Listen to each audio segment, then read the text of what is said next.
trucker for close to 15 years now. This happened to me in 2017. I was driving an overnight haul through the Mojave Desert in California, headed for a destination in Arizona. I think I was delivering appliances. I don't really remember. It was pitch black, darkness in every direction. The headlights on my semi were really dim at the time, and I'd been putting off getting them fixed forever. Usually I couldn't tell the difference, but since there were basically no other cars on the road, it was much more obvious. I remember having to strain my eyes every few minutes to make out the road in the distance. That could have been a horror story in of itself. I was debating ping over for a couple hours and waiting for sunrise, but I didn't want to waste my time. I desperately needed the money at the time, so I kept driving even though it wasn't fully safe. I figured since it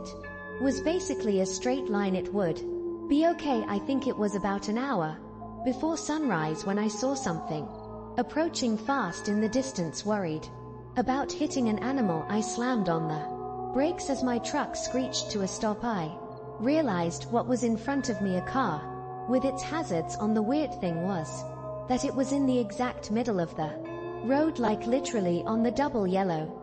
What was even weirder was that the passenger door was wide open. My truck stopped maybe a foot before hitting it. Not to toot my own horn, but I'm a pretty fearless guy and I know my way around a bar fight. Because of this, I wasn't really scared when I saw the car. I was more curious than anything. I thought maybe someone needed a jump or something, so I reversed the semi and pulled over. I thought about throwing some flares down but decided against it, since I hadn't seen a single other car on the road besides this one. I got out of my truck and made my way over to the car. It was a warm, still night. I remember thinking how strange it was that there was almost no wind. It was also really quiet that night. The faint click of the hazards was the only sound in what felt like the entire desert. I got a little closer to the car. I vividly remember that it was a new-looking red Ford Fusion. I approached the car a little cautiously. Like I said, the passenger door was wide open. I walked around the car and stopped in my tracks.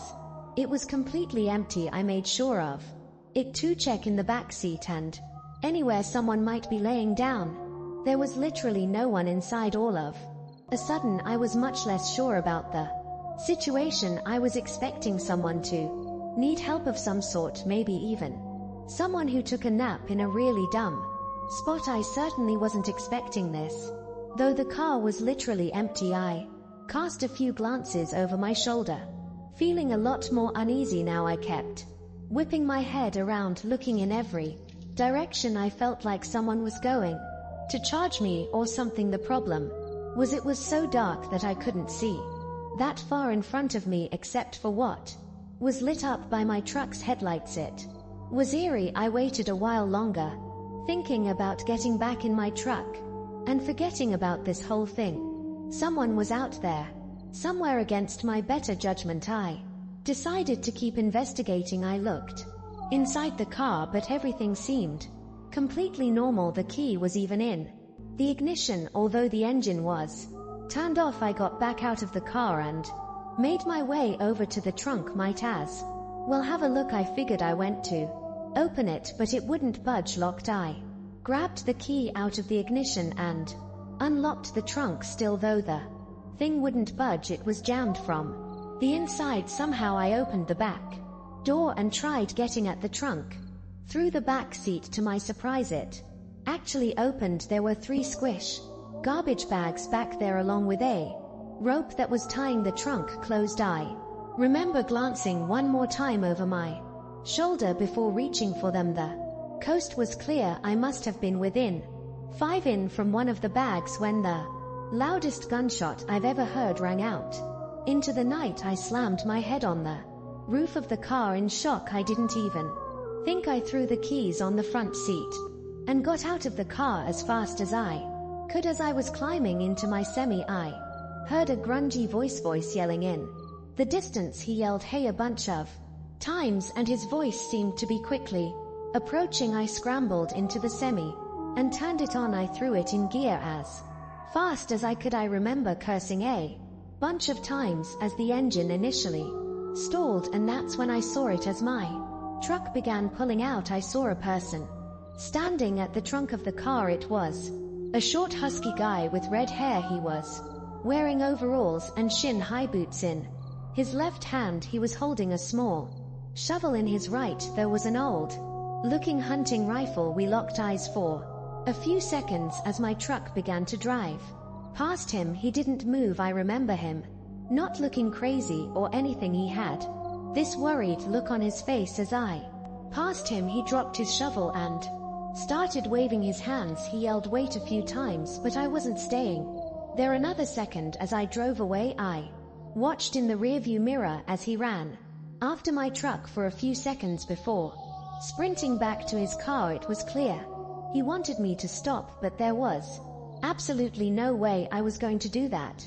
I stepped on it, pushing the semi much faster than I should have. I drove for like 5 minutes and started to think I was in the clear, but then I saw headlights fast approaching behind me. I remember feeling more scared than I've ever felt in my entire life. I called the police and told them what happened to the best of my ability. That's when the car was basically right on my tail. It started honking like crazy at me. I honestly didn't know what to do, so I just kept driving, praying to God he wouldn't try and ram me. After like 15 minutes of this, he cut in front of me and hit his brakes, forcing me to slow down. I was just about to crash into him when finally some flashing police lights appeared ahead. The Ford veered off to the right and sped into the desert, disappearing from sight. I pulled over and waited for the officer to show up. I frantically told him what had happened,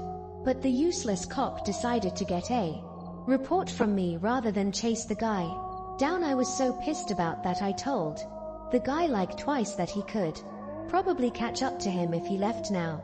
The cop told me not to worry and that they do a thorough search as soon as backup arrived. He sent me on my way and said they'd call me if they ever had an update for me. They never did. None of my buddies have a story this crazy, and I've told it more times than I can count. I know what you're probably thinking. That guy was definitely burying bodies. That doesn't really explain why he had such a small shovel or why he tried to follow me. The bags in his trunk were also too small for that, although some of my buddies think he might have done some dismembering. For my own sanity, I like to think that he was burying some other kind of animal, maybe putting a diseased dog out of its misery or some dangerous snakes. I really have no idea. Either way, I've never been totally comfortable driving through deserts late at night after this experience.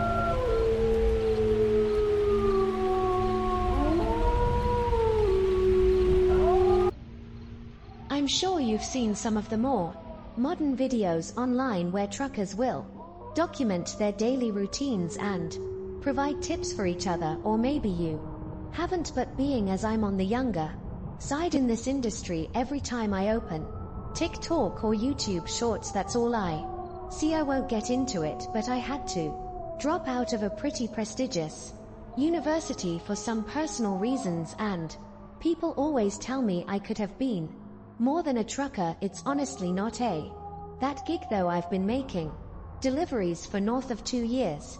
Obviously, the only strenuous part of the job is the long hours. You can never truly gauge how the isolation will affect you without experiencing it firsthand, my only advice would be to make peace with whatever demons might be lurking in your subconscious, because they'll definitely eat at your brain in the lonely hours. That's what happened to me.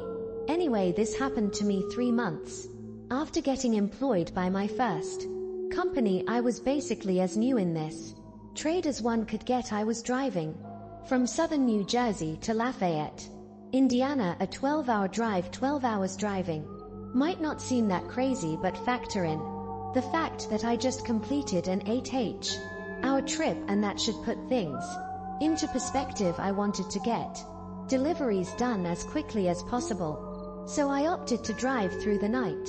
I'd get to Lafayette just before 300 a.m. Things were going smoothly. There were virtually no other cars on the road, so I was able to push the send me a little faster than normal. About halfway through the drive, I remember reaching down at the center console to chug a Red Bull, but there weren't any. Of course, I had forgotten to restock my truck after completing my previous delivery. After slapping my dashboard a few times, I groaned in frustration, knowing I'd have to stop somewhere. There was nothing I hated more than having to make stops during my drives. I might be unique in this, but I always get exponentially more tired when my vehicle is immobile, even if I'm only stopped for like 20 seconds. After glancing up at the navigation, I figured I had no choice: either fall asleep on the road or stop and get an energy drink.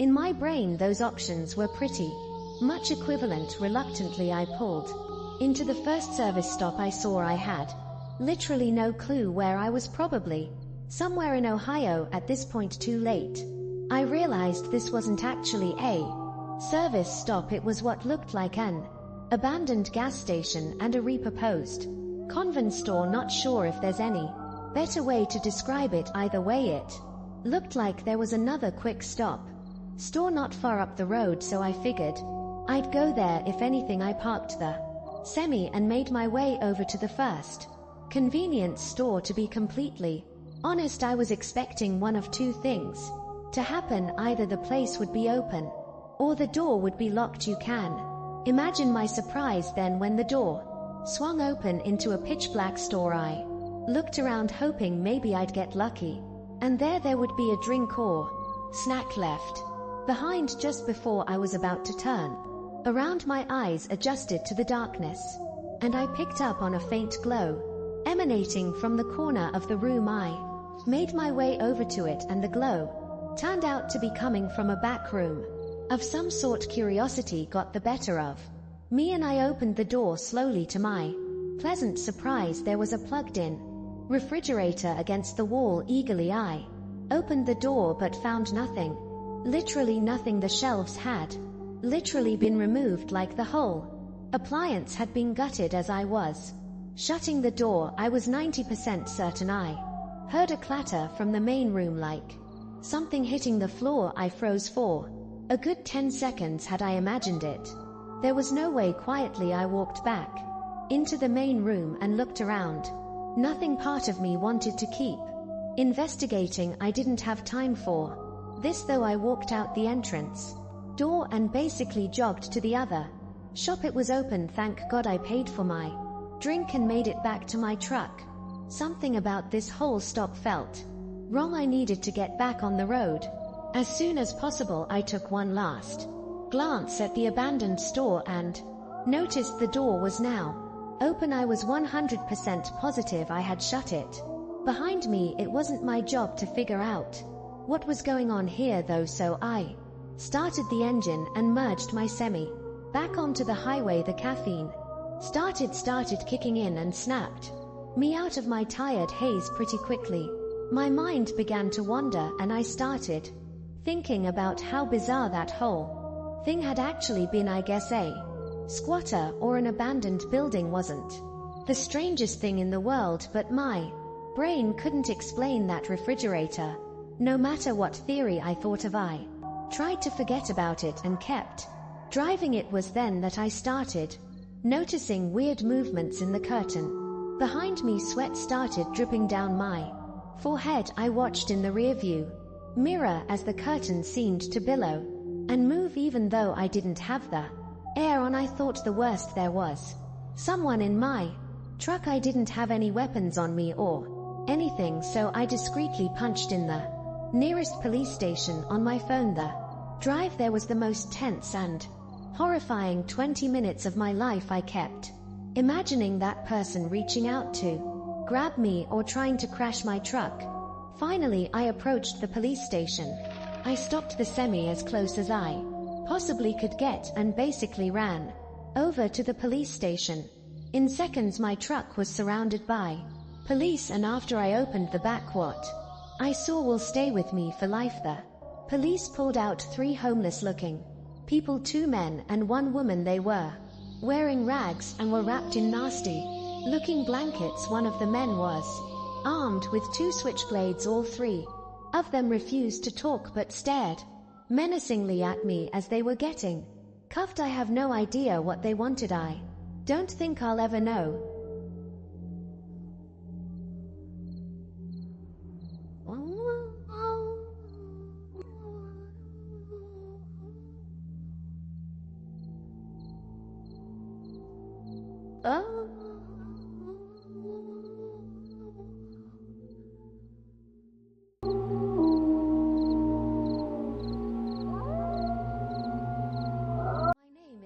I've been a trucker for variant companies for the better part of 15 years now. Things have become pretty routine at this point. Pick up the goods and materials, verify them for accuracy, and deliver them as instructed. We're not paid by the hour, so efficiency is the most important thing in this line of work. For someone like me who's been doing this forever, I like to think I can outwork all these young guns that are snapping these jobs up. This isn't always great though. Usually I push myself to the absolute limit when it comes to functioning on barely any sleep. 4 years ago I was working for a warehouse based in North Dakota. For anyone who doesn't know, North Dakota is one of the flattest states, which makes trucking a little easier. This also meant that skipping out on a few hours of sleep could mean the difference between employment and getting the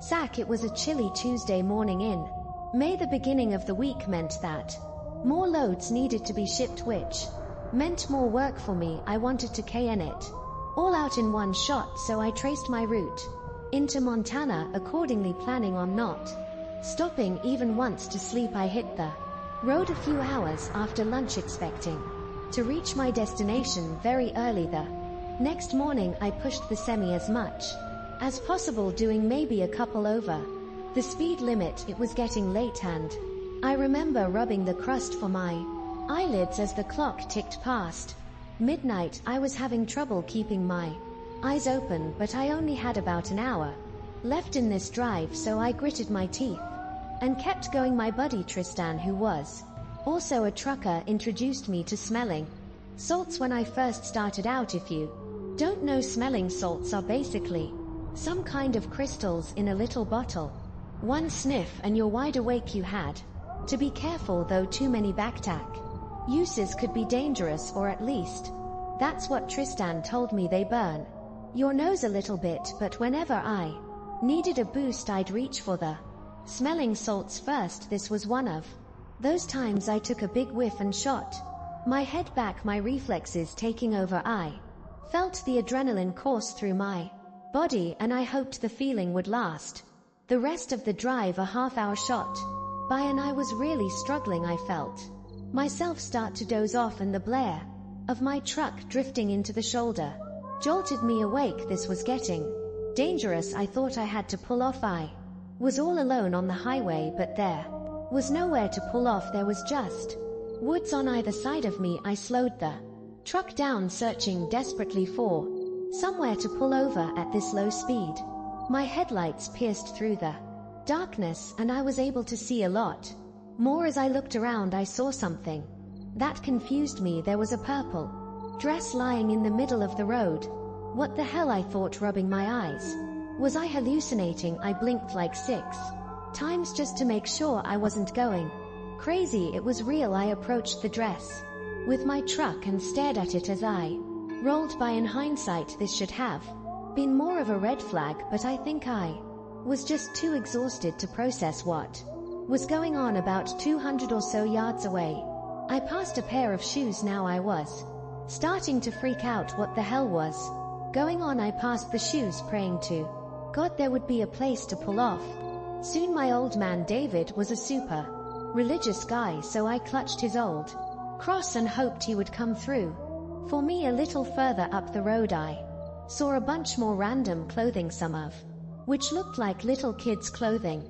This time I stopped the truck. The panic started to set in. Something was very, very wrong. I sat in the driver's seat with the truck at a standstill. I was expecting something to happen, but it never did, so I did what my instincts told me to do. I stepped out of the truck and went to inspect the clothing. I still remember the feeling of the chilly morning air piercing my skin, which definitely helped my exhaustion. I approached the pile as cautiously as I could. It was indeed kids' clothing. It looked like there were both boy and girl pieces of clothing in the pile. I looked around into the woods, but I couldn't see much of anything in the darkness. I had my head on a swivel, worried that this was some kind of trap.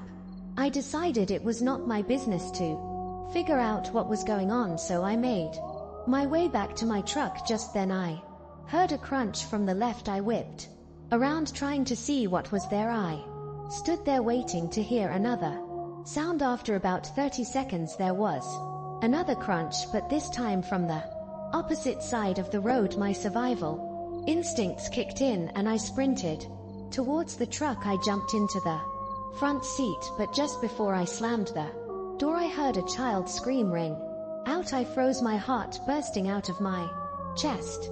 I was caught in a crossroads. I wasn't going to fight some random people in a pitch black woods, but I couldn't just abandon some helpless kids either. Before I could make a decision, another almost identical child scream rang out. Without thinking, I turned the truck on and pointed its nose toward the spot in the woods where I heard the noise. My headlights lit up. About 30 yards into the woods there were 3 or 4 people, one of whom was holding a massive speaker. They ducked behind a couple trees as my truck lit them up, but I had exposed them for just enough time to make out what they were doing. They hid from the light before I could really make out any distinctive features, but I swear on my old man David's grave they were holding up a speaker, trying to lure me into the woods with a fake kid screaming. I was just in shock. I just sat there staring at the trees those people had just hid behind. I reached for my phone to call the police, but before I finished dialing I heard a thump from the body of the truck. Someone had thrown something from the other direction. I was done. I turned back to face the road and slammed on the gas as I sped off. I could make out a person on the other side of the road. He shouted something I couldn't understand before launching something at the truck that cracked the glass of my passenger side window. I drove the final hour in silence. I was too scared to process what had just happened, but there was no way in hell I was stopping to sleep in those woods. I completed my delivery and then knocked out. I must have slept for 10 hours straight. When I woke up, the first thing I did was call the police, who told me they'd investigate those woods and give me any updates. I then thought about the whole thing and how stupid I was to get out of my truck. I should have just minded my own business, but the thought of some kids being kidnapped or worse was just too much for me to ignore. To this day I still have no idea what those people were trying to do. I don't know why they didn't just rush me when they had the chance, or what they were planning to do to me if I ran out in the woods after the kids screaming and all. My years of being a trucker, nothing has ever come close to being as strange or downright terrifying as this experience.